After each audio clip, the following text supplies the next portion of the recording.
Hello everyone, if you are watching our EVNG, that is OSPF EVNG part 1, part 2 and so on, you already know that one we configure the OSPF and we check already the routing table. Now I am going to show you the OSPF IP OSPF neighbor. I am going to show you neighbor table. If you see here in this one I have the neighbor. If you see, this is a neighbor IP, that is a router ID. So I am inside the R1. So R2 is having the 2.2.2 is a loopback.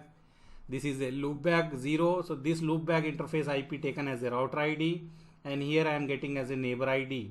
So this is a neighbor table. In the neighbor table you will have the neighbor ID, you will have the priority, you will have the state, and this is DR or BDR, and also the dead timer, and after that you will have the IP of your neighbor.